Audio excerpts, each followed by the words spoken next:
मित्रों, एक मुलाकात चरणजीत सिंह के साथ। जैसा कि मैंने आपको पहले भी बताया है, अब हमारे साथ देवेंद्र तोमर जी जो वरिष्ठ पत्रकार हैं और जानकार हैं, एमसीडी, एनडीएमसी और सीपीडब्ल्यूडी के बहुत अच्छे जानकार हैं और इनको काफ़ी इस बारे में नॉलेज है और समाज का बहुत गहरा रिश्ता है एनडीएमसी से, सीपीडब्ल्यूडी से और पीडब्ल्यूडी से। तो तोमर साहब, आप जानते हैं जिस प्रकार दिल्ली में नगर निगम 3 भागों में बंट चुका है एनडीएमसी के, और जो नई दिल्ली नगर पालिका है, जो हमारा जिसको हम लुटियन जोल कहते हैं, वहाँ पर एनडीएमसी जो पहले से चल रहा है उसका बोलबाला है और सीपीडब्ल्यूडी और पीडब्ल्यूडी जो और काम करते हैं, जैसे सड़कें बनाते हैं या नालियाँ बनाते हैं, पुल बनाते हैं, स्कूल कॉलेज वगैरह, अस्पताल वगैरह बनाते हैं। तो सबसे पहले मैं आपसे एमसीडी के बारे में जानना चाहूँगा। जो एमसीडी का एक तो सिविल डिपार्टमेंट है और दूसरा बिल्डिंग डिपार्टमेंट है, या उसके अलावा एमसीडी में हेल्थ का डिपार्टमेंट है, उसके अलावा रजिस्ट्रेशन का है, उसके अलावा पार्कों का है, उसके अलावा हॉर्टिकल्चर का है। तो इन विभागों के बारे में हमारे दर्शकों को कुछ आप अपने जो आपके अनुभव हैं वो हमें साझा करिए। चरणजीत सिंह जी, सबसे पहले तो मैं आपको शुभकामना दे देता हूं कि आपने इतना अच्छा प्रोग्राम शुरू किया है जो कि पब्लिक से रिलेटेड है, जनता के प्रति सरोकार है। बात एनडीएमसी की आपने की है। नगर निगम जब एकीकृत नगर निगम था उस समय समस्याएं थी, लेकिन इतनी नहीं थी जितनी आज हैं। तत्कालीन मुख्यमंत्री ने जब ये तीनों एमसीडी को अलग किया तो उस समय शायद उनके दिमाग में ये रहा होगा कि तीनों एमसीडी में अलग अलग करने के बाद समस्याएं कम हो जाएंगी, लेकिन आज की अगर तस्वीर देखी जाए तो मुझे नहीं लगता कि कोई समस्या कम हुई है, बल्कि बढ़ी हुई है। सबसे ज़्यादा समस्या तो जो आम नागरिक हैं उनको है कि टाइम पर सफाई नहीं होती है। टाइम पर अगर आप किसी भी गवर्नमेंट हॉस्पिटल में एमसीडी के में जाएंगे तो वहाँ आपको दवाइयाँ नहीं मिलती हैं, टाइमली डॉक्टर नहीं बैठते हैं। तो समस्याएं बहुत सारी समस्याएं हैं। स्कूल के विषय में, शिक्षा के विषय में, सफाई के विषय में, जैसा कि आप बता रहे हैं कुछ, जैसा कि आपने 3 एमसीडी को एक करने पर, तो क्या इससे खर्चा भी बढ़ा है अधिकारियों के दूर दूर होने की वजह से, और जो कॉम्बिनेशन था एक समझ से था वो भी कम हुआ है? बिल्कुल, निश्चित तौर पर ये समस्या बहुत बड़ी मुंह बाय खड़ी हुई है। नगर निगम के व्यक्तिगत कर्मचारियों के लिए भी बहुत बड़ी समस्या है कि उनको जो एकीकृत एमसीडी थी तो उनको बजट की थोड़ी सी प्रॉब्लम कम होती थी, क्योंकि सारा दिल्ली गवर्नमेंट बजट देती है। अब चूँकि बजट का समस्या सबसे ज़्यादा ईडीएमसी को होती है, सबसे ज़्यादा समस्या ईडीएमसी को है। वहाँ कर्मचारी भी कम हैं, मैन पावर कम है, और जो हाउस टैक्स या अन्य स्रोतों से जो बजट आता है वो बहुत कम आ पाता है, जिससे उनको सैलरी देने में भी नगर निगम को जो है पसीने छूट जाते हैं मुख्य तौर पर। अब आइए अपन उत्तरी दिल्ली नगर निगम और साउथ दिल्ली नगर निगम की तरफ। तो यहाँ क्या है कि साउथ दिल्ली में तो बहुत इलाका आता है, वहाँ बजट की कोई प्रॉब्लम नहीं है, वहाँ रेवेन्यू जनरेट हो जाता है ऑटोमेटिकली। उत्तरी दिल्ली नगर निगम में भी बजट की बहुत समस्या है। अभी आपने देखा होगा पिछले दिनों बहुत सारे सफाई कर्मचारियों ने और भी कई सारे इंजीनियरों ने जो है हड़ताल की, और नतीजा ये हुआ कि उस हड़ताल को लेकर के सबसे ज़्यादा समस्या आम पब्लिक को होती है, क्योंकि 10-10 दिन तक अगर हड़ताल हो रही है, सफाई व्यवस्था चल जा रही है, कई सारी बीमारियां उत्पन्न होने का खतरा पैदा हो जाता है। तो ये चीज़ें नेता लोग नहीं सोचते हैं करने से पहले। इसमें देखिए, दिल्ली सरकार, दिल्ली नगर निगम, केंद्र सरकार, जनता पिस रही थी। कर्मचारी कूड़ा इकट्ठा करके नालियों से, गंदी जगहों से सड़कों पर फेंक रहे थे, घरों के सामने फेंक रहे थे। इसमें आम नागरिकों का क्या कसूर है? इसमें आप क्या कहना चाहेंगे? देखिए, जिम्मेदारी तो सिविल एजेंसीज की बनती है कि अगर कोई हड़ताल पर कोई कर्मचारी जाते हैं, देखिए कोई भी बगैर किसी रीजन की हड़ताल पर नहीं जाता। निश्चित तौर पर उनको समस्याएं थी, इसलिए वो हड़ताल पे गए। लेकिन इसका मतलब ये तो नहीं है ना कि कूड़ा उठा के लोगों के घरों में और नालियों में और सड़कों पर रख दिया जाए। मतलब वो काम तो कर रहे थे, लेकिन उल्टा काम कर रहे थे। देखिए, वो अगर आर्थिक तंगी से कोई एक परिवार गुजर रहा है, एक सफाई कर्मचारी जिसको मुश्किल से 10,000 या 12,000 रुपये सैलरी मिलती है, और दिल्ली जैसे शहर में अगर वो 12,000 रुपये भी अगर उसको 3 महीने या 4 महीने तक सैलरी ना मिल रही हो, तो बताइए किस तरीके से वो अपने परिवार का निर्वहन करेगा। तो निश्चित तौर पर उनका जो गुस्सा है मैं उसको जायज़ मानता हूँ। और हाँ, ये बात हो रही है कि वो भी एक समाज का हिस्सा है, उनको ऐसा नहीं करना चाहिए।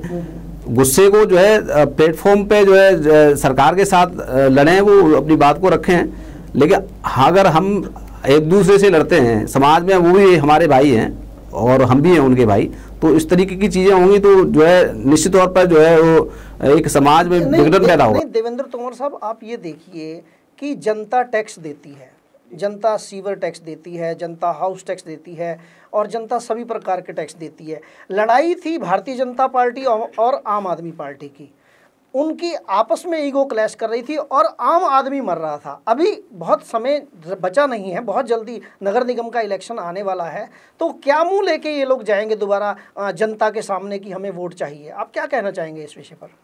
ये बड़ा महत्वपूर्ण आपने सवाल पूछा है। देखिए सर, पॉलिटिकल पार्टी चाहे वो बीजेपी हो, चाहे कांग्रेस हो, चाहे आम आदमी पार्टी हो, आम आदमी पार्टी को ही ले लें। आम आदमी पार्टी ने चुनाव से पहले बहुत सारे वायदे किए थे कि हम फ्री वाईफाई देंगे, हम फ्री ये कॉलेज देंगे, बहुत सारे कॉलेज बनवाएंगे, बहुत सारी चीज़ें थी।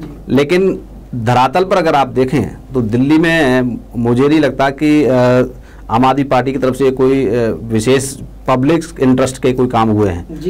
बल्कि समस्याएं हैं। आज अगर आप किसी भी ऐसे क्षेत्र का दौरा करें जहां झुग्गी बस्ती एरिया है, चाहे वो बलजीत नगर हो, चाहे वो किराड़ी हो, चाहे बंजाई बाग के पास जो झुग्गी बस्तियाँ हैं वो हैं, वहाँ पानी का इतनी किल्लत है कि उनको 3 टाइम तो छोड़िए, एक समय भी अगर 1 घंटे अगर पानी मिल जाता है तो उनके लिए बहुत बड़ी बात। नहीं देवेंद्र तोमर जी, सीधा सवाल है, क्या आप नेताओं को, सभी पार्टियों के नेताओं को इस विषय पर दोषी मानते हैं कि नहीं, कांग्रेस के, भारतीय जनता पार्टी के और आम आदमी पार्टी के, इन लोगों ने अपने लालच के कारण जनता को दुखी किया? देखिए, जहाँ तक दोषी का सवाल है तो दोषी तो नेता हैं ही, लेकिन सबसे बड़े दोषी हम खुद हैं। जनता को ये फ्री के जो वादों में जो है ना, ये नहीं आना चाहिए था। उनको सोच समझ करके अपना नेता चुनना चाहिए, अपने विधायक चुनने चाहिए जो उनको समय पर समस्याओं का समाधान करें। और जो मैनिफेस्टो दे रहे हैं, जो वादे कर रहे हैं, अगर वो अपने टाइमली उनको पूरा नहीं कर रहे हैं तो अगले 5 साल उनको हटा के बाहर कर रही है। चलिए, वो समय भी देवेंद्र जी आने वाला है। अब हम अगला जो हमारा मुद्दा है हम उस पर बात करते हैं। CPWD भी एक बहुत बड़ी एजेंसी है जो जनता के लिए काम करती है और इस एजेंसी में भी बड़ी बड़ी सड़कें, बड़े बड़े स्कूल, कॉलेज और पुल, बड़े चीज़ों का निर्माण होता है और इसमें भी काफ़ी प्रकार की धांधलियाँ और समय की देरी। सबसे बड़ी बात जो ये समय में जो चीज़ जितने समय में बननी होती है उससे ज़्यादा समय कर देते हैं, जिससे बजट बिगड़ जाता है। इसके विषय में आप क्या कहना चाहेंगे? देखिए, CPWD तो सेंट्रल गवर्नमेंट के अधीन आती है। दिल्ली में PWD काम करती है। लेकिन इंजीनियर्स जो है वो CPWD और PWD के एक दूसरे की उसमें ट्रांसफर होते रहते हैं। जी, वर्क्स भी इसमें आ जाता है बीच में। PWD में दिल्ली की सारी सड़कें, मतलब मैक्सिमम बड़ी सड़कें जो है 30 मीटर से ज़्यादा की सड़कें जो है PWD के अधीन आती हैं। बहुत सारी सड़कें MCD भी के पास भी हैं। PWD भी मैं ये कहूँगा कि आज की दौर में एक बहुत बड़ा भ्रष्टाचार का अड्डा है। इतने सारे बजट, कई 100 करोड़ रुपए का बजट आता है सड़कों के लिए, बनाने के लिए अलग, मेंटेनेंस के लिए अलग। लेकिन जब बरसात आती है और बरसात आने से 2 महीने, 3 महीने, 4 महीने पहले जो डिपार्टमेंट के जो इंजीनियर्स होते हैं वो टेंडर करते हैं। ये बहुत बड़ा सवाल है। पूरे साल आप लोग क्या करते हैं? अगर बरसात से पहले अगर आप बना रहे हैं उस चीज़ को, तो निश्चित तौर पर बरसात आने के बाद वो जल्दी से टूट जाएगी। एक ठेकेदार और डिपार्टमेंट के बीच में एक एग्रीमेंट होता है 5 ईयर का, कि अगर कोई भी सड़क टूटती है और कोई भी धंसती है या कोई जो भी उसमें डिफेक्ट आता है उसको वो ठेकेदार रिपेयर करा के देगा। लेकिन मुझे नहीं लगता कि कोई ठेकेदार उसको दोबारा करने की जहमत उठाता है या अधिकारी उसको कराते हैं। इसमें अधिकारियों के साथ, ठेकेदारों के साथ नेताओं का कितना बीच में इसमें संबंध है और वो कितना को इसमें अपनी भूमिका निभाते हैं? देखिए, नेताओं का तो संबंध सीधा सीधा है, क्योंकि MLA लेड फंड जो है निश्चित तौर पे इसमें लगाया जाता है। जो फंड मिलता है एमएलए को, वो भी अपना पीडब्ल्यूडी के माध्यम से वो टेंडर कराते हैं और उनको कार्य कराते हैं अपने क्षेत्र में। तो ये नैतिक जिम्मेदारी और उनकी अपनी व्यक्तिगत जिम्मेदारी भी है कि उस अगर वो फंड यूज हो रहा है तो वो कहाँ यूज हो रहा है और कितना यूज हो रहा है, और अगर सही हो रहा है कि नहीं हो रहा है, उस चीज़ की रख रखाव की भी जिम्मेदारी जो है उस नेता की है। कई जगह देखिए, मैंने विदेशी कंपनियों का बहुत मैंने रिसर्च किया है कि नई नई टेक्निक से, नई नई टेक्नोलॉजी को लेके सड़कें बन रही हैं या स्कूल बन रहे हैं, कॉलेज बन रहे हैं, हर चीज़ में नई नई टेक्नोलॉजी आ रही है। लेकिन हमारे देश में वही पुरानी चीज़ें और वही पुराने तरीक़ों से काम हो रहा है, जिसकी वजह से देर तो होती है, पैसा भी अधिक लगता है और काम भी सही नहीं होता।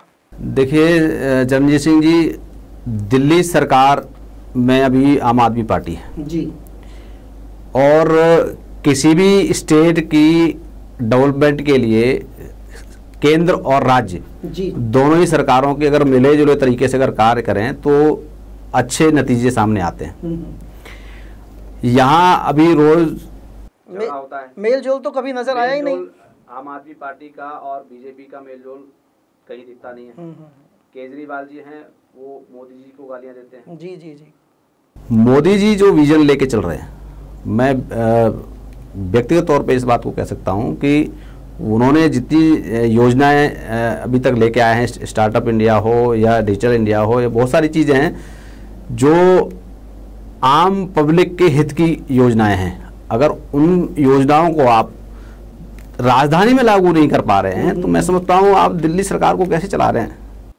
क्या समझते हैं आपकी इसकी जानकारी नहीं दे रहे हैं? क्योंकि स्टार्टअप की बात करें, हम डिजिटल इंडिया की बात करें तो बहुत सारा पैसा इसमें केंद्र सरकार खर्च रही है। जैसे कि 20 लाख तक का लोन स्टार्टअप के लिए दिया जा रहा है, छोटे उद्योगों के लिए। और दूसरी अगर हम बात करें कौशल निर्माण की हम बात करते हैं या डिजिटल इंडिया की हम बात करते हैं, उसमें भी 10,000 रुपये प्रति व्यक्ति के हिसाब से, प्रति बच्चे के हिसाब से सरकार दे रही है। तो क्या उसकी पूरी जानकारी लोगों को नहीं मिल पा रही? क्या मानना चाहेंगे आप?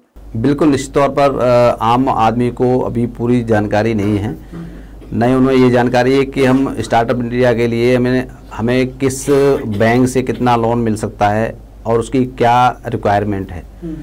इसके लिए मेरा तो सुझाव यही है कि चाहे वो दिल्ली सरकार हो या केंद्र सरकार हो, दोनों ही सरकारों को जो है ज़मीनी स्तर पर इसका बहुत अच्छा प्रचार प्रसार करना चाहिए और कोई एक सामाजिक संस्थाओं को भी इसमें साथ लेके चलना चाहिए जो इस चीज़ को अवेयरनेस के तौर पर लें और उसको लोगों तक और जन जन तक पहुंचाएं। शिविर लगाएं और शिविर में लोगों को जानकारियां दें कि ये गवर्नमेंट की एक अच्छी योजना है। चलिए, बहरहाल हम देख रहे हैं कि अरविंद केजरीवाल जी 560 करोड़ रुपए के करीब उन्होंने साल में खर्च किया था विज्ञापन पर, और इस साल भी मेरा ख्याल उतना ही पैसा खर्च होगा। लेकिन केवल विज्ञापनों पर ही ये पैसा खर्च होता रहे और लोगों को इसका कोई लाभ ना मिले, ये भी देवेंद्र तोमर जी ठीक नहीं है। आपका बहुत बहुत धन्यवाद, आप अपना कीमती समय निकालकर हमारे इस प्रोग्राम में आए, एक मुलाकात चरणजीत सिंह के साथ। इसी प्रकार हम और लोगों को भी इस प्रोग्राम में बुलाते रहेंगे और जनता के जो तीखे सवाल हैं, क्योंकि जनता के अधिकारों की बात हमने करनी है और जनता के अधिकार जो लोग उस पर डाका मार रहे हैं, हमने उनको समझाना है कि भाई आप इन डाके को मत मारिए और जनता को जनता का अधिकार दीजिए। आपका बहुत बहुत धन्यवाद हमारे प्रोग्राम में आने का। नमस्कार।